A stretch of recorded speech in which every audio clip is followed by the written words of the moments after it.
Well, hello there. This is Cliff Cerces, and this is a special broadcast of Music and the Word with the Cerces. This is our anniversary week.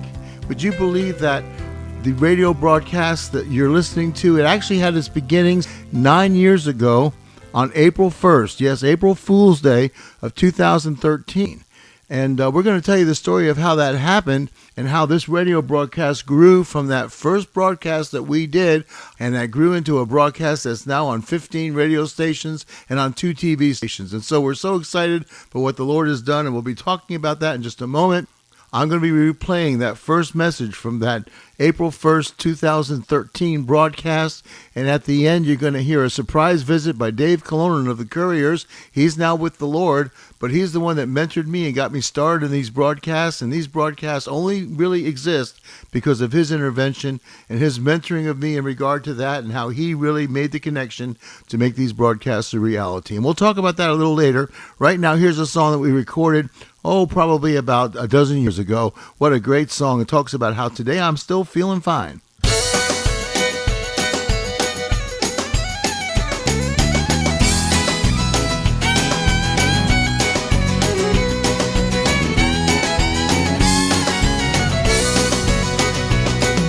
Once upon a time I was feeling mighty fine, and I said it and I had this song. I said it cause I told just how I felt, and my friends started singing along. If you ask me if I'm still feeling fine right now, I can answer with an all-time yes. And I can tell you how I feel, there's never any need to guess.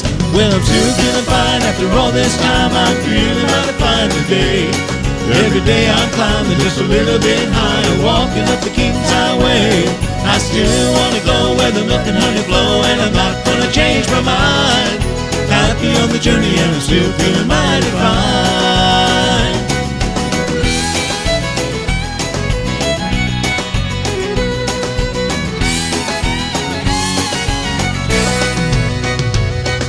Waking in the morning, thinking about the journey, going to the promised land. Think about the songs we used to sing, and I sing them all over again. God has never changed, and my song remains, and heaven's still on my mind. I know where I'm going, and I'm still feeling mighty fine. Well, I'm still feeling fine after all this time, I'm feeling mighty fine today. Every day I'm climbing just a little bit higher, walking up the King's Highway. I still want to go where the milk and honey flow, and I'm not going to change my mind. Happy on the journey, and I'm still feeling mighty fine. I'm still feeling fine after all this time, I'm feeling mighty fine today. Every day I'm climbing just a little bit higher, walking up the King's Highway. I still want to go where the milk and honey flow, and I'm not going to change my mind. Happy on the journey, and I'm still feeling mighty fine. Still feeling fine.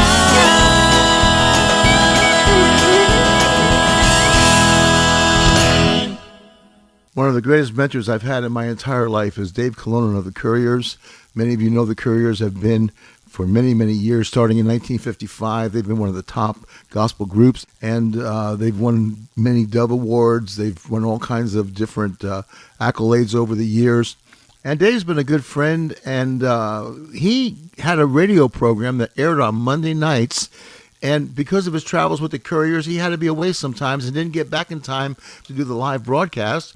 And so he called me and he asked me, Cliff, would you do the broadcast for me? And so I said, okay. And I prepared a message and I preached it. And you hear it here. And at the end of the message, you'll hear that Dave broke in and he came and had some remarks to say. And what happened in the days that followed with his travels, when he couldn't be there, I became his main substitute speaker.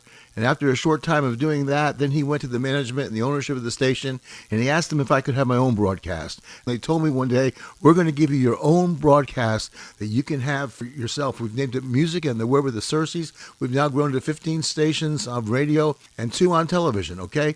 And what a blessing that's been. Thank you, Dave. With the Lord now. What a great mentor he's been.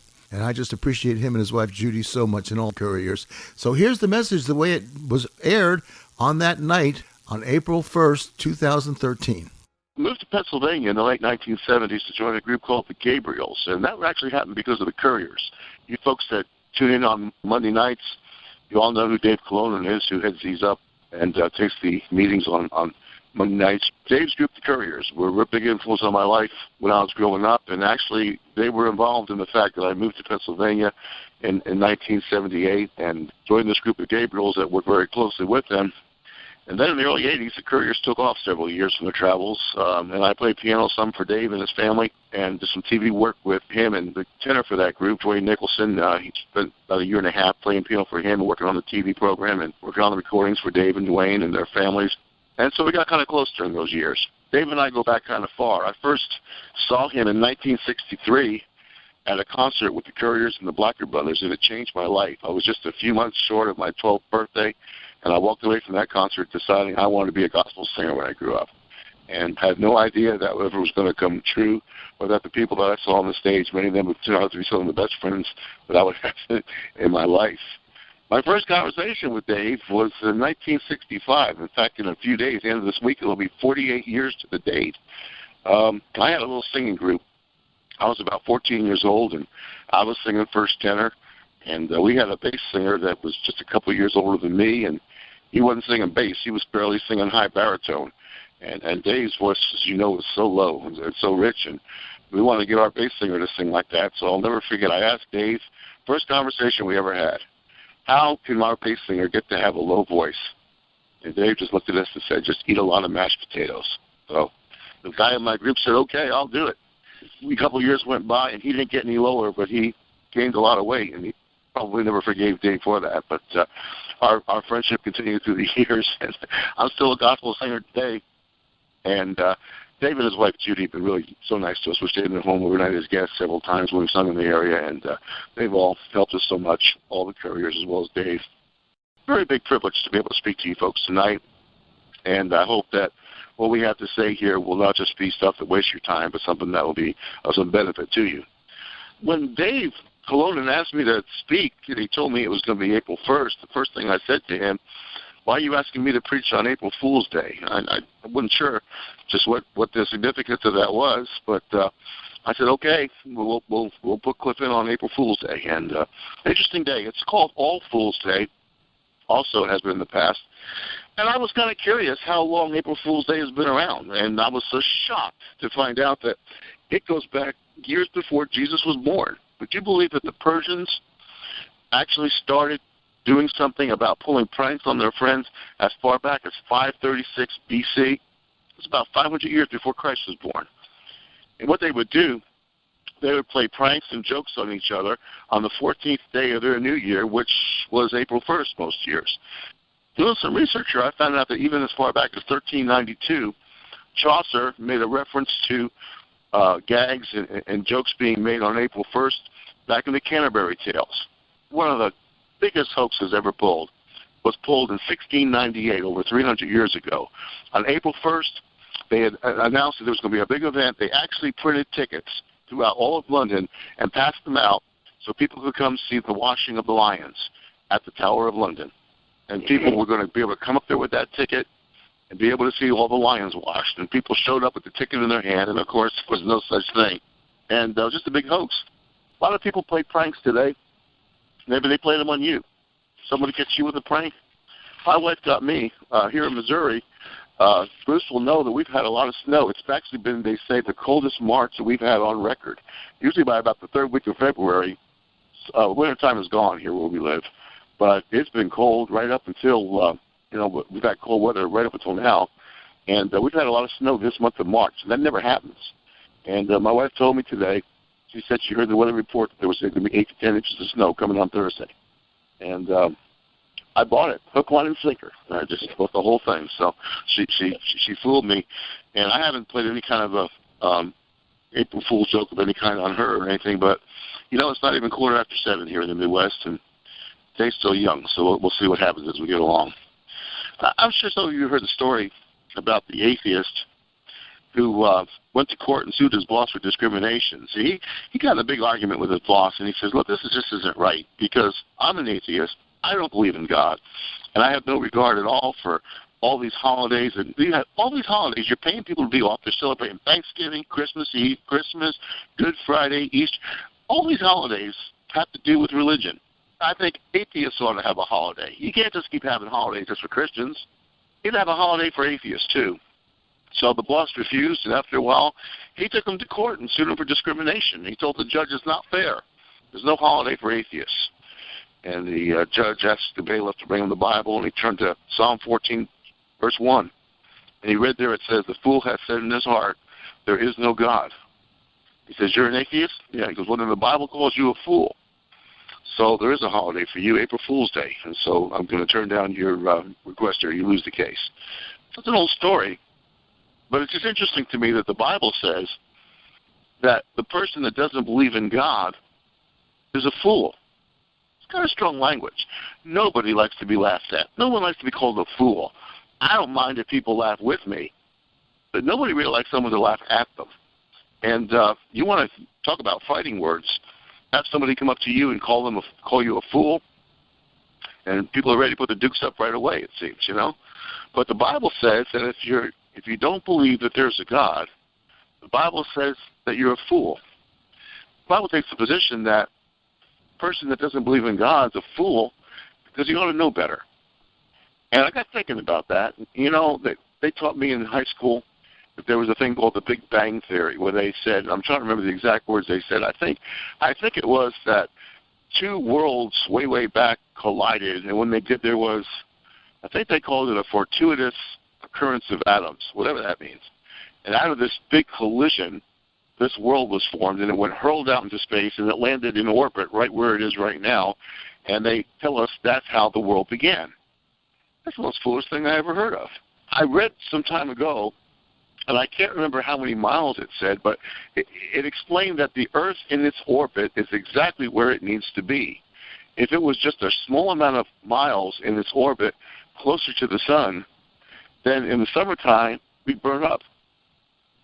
If it was just a few miles the other way, in the wintertime, we'd freeze, and there would be nothing but a bunch of ice eventually. So it wasn't a great amount of miles. Consider the sun is 93 million miles away from us. But God's put the Earth exactly where it needs to be in the right orbit. I just find it really hard to believe.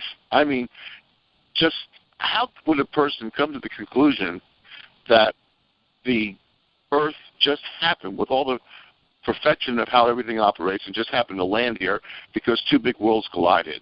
I'm wearing a Walmart watch. I spent $9 whole for it about 2 years ago, and it keeps pretty good time. If I'm late and I go too long or something like that, I'm going to blame it on my Walmart watch. But if I told you that I threw a rock and it hit another rock, and out of that rock came this watch, it just came out of it, and it keeps almost perfect time, you'd tell me I was a fool. Some of you guys are driving, you guys and ladies, and if I told you that a big rock, a big boulder rolled down a mountain one day, and it hit another big rock, and when they collided, out came that Peterbilt, and it had a clutch, and it had all those gears, and it had that engine, and it just worked so beautifully, you'd say you're foolish. That's absolutely dumb. But yet, people look at the earth, look at the world, look at the way we're made. Look at your hand. Just look at that. We've never made any mechanism on earth with the finest scientists that's as much precision as that hand. That had to have a creator. That had to come from someplace. It just didn't happen. If you believe that, King David says you're foolish, and I kind of have to agree with that. He said, the fool has said in his heart, there is no God. You know, sometimes people have doubts within, but they haven't expressed them. Sometimes someone doesn't go around to everybody and says, you know, I don't believe in God, I'm an agnostic or I'm an atheist. But sometimes within, they have a doubt. They have a question. Because David said, this person in their heart, in his heart, he says there is no God. Some of you feel perhaps that if you feel kind of hard to recognize there's a God because you feel like you have to take a real leap of faith to accept that. I think it takes a bigger leap of faith to look around the world and believe that God does not exist. Some of you have unsaved loved ones, and you've got spouses and close friends that don't believe in God, and they're saying, where's their proof? I want to see proof that there really is a God. You know what? It says in James chapter 4, verse 8, draw near to God, and if you do that, God will draw near to you. And I found that if you'll pursue God, if you'll walk toward Him, if you will try to have a relationship with Him and just walk in His direction, He'll come toward you. And you'll find that if you pursue God, if you draw near to Him, if you go and try to pursue a relationship with God, you'll find that in that encounter, you'll have all the proof that you need. You'll be in contact with a very real personage that will wrap himself around your life. So, the Bible talks about a fool, and it says that the person that doesn't believe in God says he's a fool. There's another kind of fool the Bible talks about, one that just is so reckless that even endangers their whole life. Ecclesiastes chapter 7, verse 17 says, "Do not be over wicked, and do not be a fool. Why should you die before your time?" Well, there's a guy in the Bible that fits to a T. His name was Shimei. Now listen about this character. Some people that you've met, you just know what I'm talking about. They're just characters. They're just rascals. They're just the kind of people that are always looking for a fight, always shooting off their big mouth, always getting into trouble, always saying the wrong thing, always insulting the wrong person, and that was Shimei. He was just a troublemaker in every sense of the word. He was really perverse in his heart, and he was reckless with his mouth, and it eventually got him killed.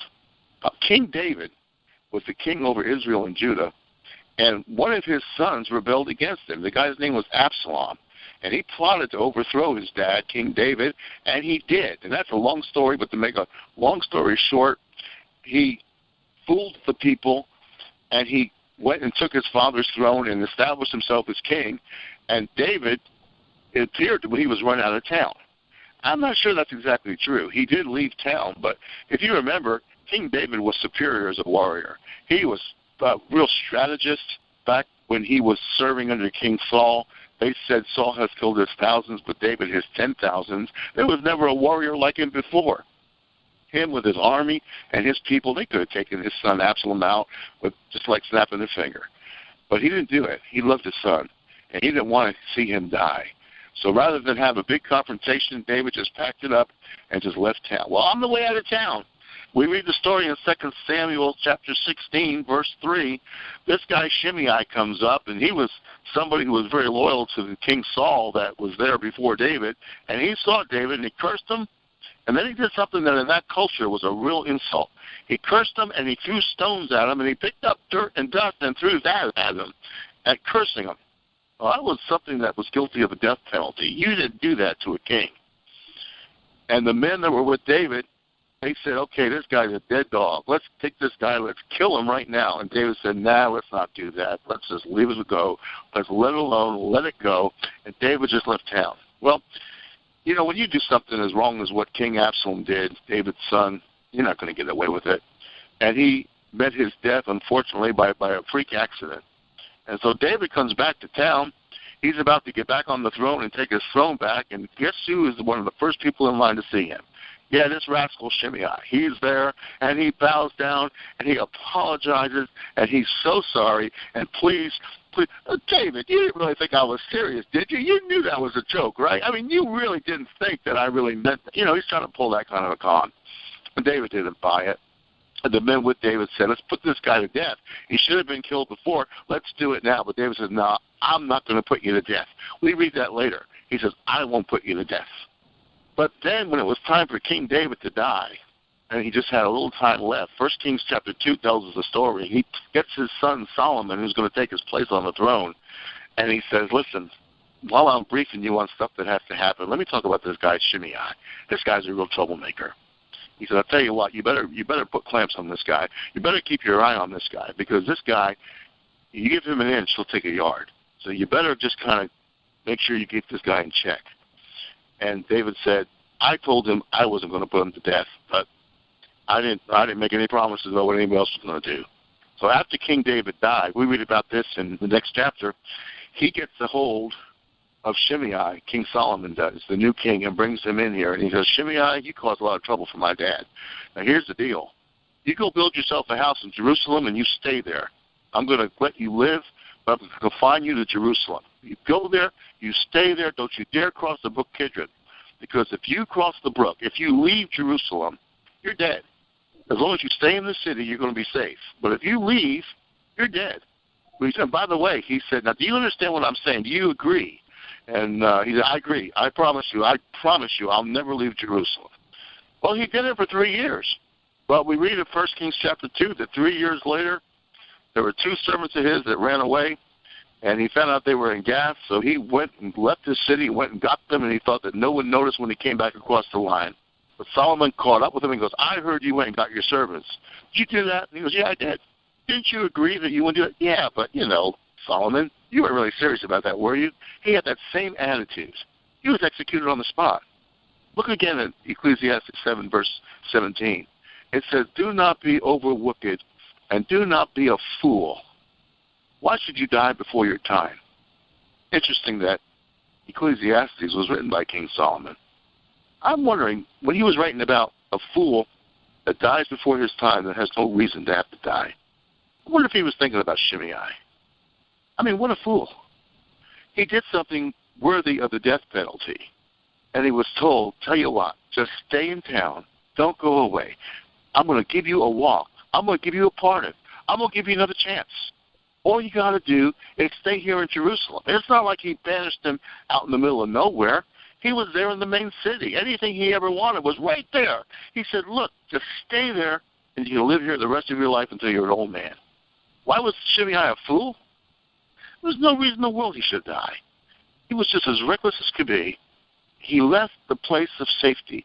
He decided, I don't care about being in a place of safety. I don't care. I'm going to do what I want.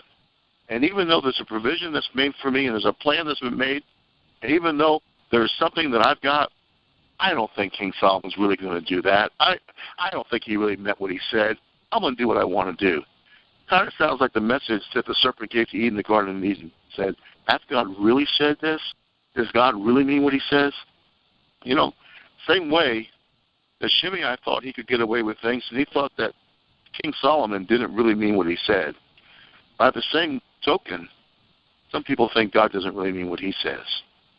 As a result, you're going to die a fool like Shimei died.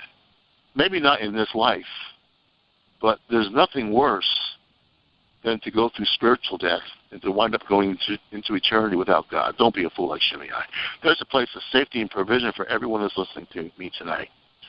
Let's talk about a rich man. The Bible talks about in Luke chapter 12, verse 16. Jesus told the story about a rich man who God blessed in such a way that his ground brought forth much produce. He had so much stuff, he had a problem. Now, this doesn't sound like a big problem to me, but the man said, I've got a problem because I've got all this stuff. I've got all this fruit that's come out of the ground, and I've got no place to store it. What am I going to do with all this stuff? And he said, I know what I'm going to do. I'm deciding I'm going to pull down my barns, and I'm going to build bigger barns to hold all my stuff. And when I do that, I'm going to say to my soul, okay, soul, thou hast much goods laid up for many years. Now take thine ease, take it easy, and eat, drink, and be merry. Do you know what said that in the Bible? Eat, drink, and be merry? That's exactly what he said, word for word, even in the old King James. I'm going to eat, drink, and be merry. I've got it made. I've got nothing to worry about because I've got it all. And God said, you are a fool because tonight, your soul's going to be required of you. Basically, God said, tonight you're going to die. Now, the man wasn't a fool for being rich or for working hard. There's nothing wrong with having riches or planning to properly store them and looking ahead and planning ahead. Those are very, very commendable things. Don't ever get the idea that because a person is rich, that God is against that. But it depends what you've done to get your riches. If you're going to compromise, you're going to cheat to get things that you aren't really supposed to get and to get where you are, that's a different story.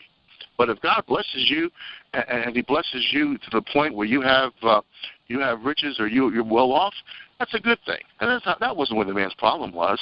It goes on in Luke chapter 12 to say that God said, so is he that lays up treasure for himself but is not rich toward God. That's the problem. It's like somebody having life insurance and car insurance and having insurance on your truck and having health insurance and your home's insured and you have liability insurance on your business and you have insurance on your insurance in case that goes bad and you got the best IRA or 401k you can get and you got your savings toward retirement and you say, I'm all set. I've got nothing to worry about. Everything is fine. I'm set forever. You made all those preparations and you got all that insurance and you took all of that care to make sure everything was like it needed to be, but you never made preparations for the day you were going to stand before God and give an account of yourself. and you never even bother to think about it. That's what this man did. He had plans for everything, but he didn't think at all about where he was going to spend eternity. What's more important, 70 or 80 years down here on earth, or where are you going to spend the rest of your life? He said, I just don't have time for that. I'm just worried about now. Folks, now is the time to think about it. Now is the time to make a decision. I hope nobody listening to me is going to be like the fool who says there is no God that we talked about, and one day you find yourself standing before God on Judgment Day and you have nothing to say. Some are like the fool Shimei. How sad that there's a way and a plan that's provided for you, but you shrug it off. Some are willing to risk eternity and to go into eternity without a relationship with God because they're either too headstrong or proud to admit that they need God, or they think that Jesus did not mean what he said when he said, I am the way, the truth, and the life, and no man comes to the Father but by me. That's foolish. But there's people that will go in eternity without God because the way's been provided for them and they won't take advantage of it. Maybe some are like that foolish rich man. He made plans and provisions, preparation for everything, but thought he was all set, but he didn't make any preparation at all for eternity. Well, now's the time of decision for you. It's foolish to do otherwise. It would be good on this April Fool's Day to take steps to make it clear that what we're doing is not at all foolish. So I hope you'll do that. Can we pray together? Lord, I pray for these folks that are listening today, or maybe we'll listen later on the recording. Lord, I pray that you'll just be especially near to them. There's somebody out there perhaps that has listened to these services and they've been in church all their life, but they may have never said, Jesus, come into my life, forgive me, because I understand that I need you to forgive me for me to be right with God. But I'm going to trust you enough to let you be the complete Lord of my life. I'm going to turn it all over to you. Let's make you in charge. Hope you prayed the prayer tonight with me. Bless you guys. Thank you for allowing me to talk to you tonight. It's been a ball, and I trust that God's done something tonight that will help your life. God bless you. Hey, this is Dave Colonna, and I just want to jump in here for a moment if I can. Man, I asked Cliff to come and speak to us tonight, never dreaming that I could have asked 1,000 preachers to come, and they would have never preached from this subject. On April Fool's Day, for a guy to come in here and speak about fools and foolishness like Cliff did tonight, I am sitting here absolutely stunned that I would have called him and he would have brought that kind of a message on a perfect day, April Fool's Day. Cliff, you were magnificent. Keep up the good work. 48 years ago we met. It couldn't have been a finer meeting, and you couldn't have been a finer friend for 48 years. Delight to hear you tonight. I'm a long way from you. You're in Missouri and I'm in Pennsylvania, but I felt God's presence in our midst. I want to thank you for your faithfulness to continue to preach the gospel. God bless you and your family very much. Well, I hope you enjoyed that. It was so good to hear Dave's voice again. Won't be very long. We'll be out with the Lord, and we'll hear that voice of his throughout all eternity. Thanks for being with us. I hope that you come back next week, and I hope you just enjoy our broadcast again in the future here at Music and the Word with the Cerces.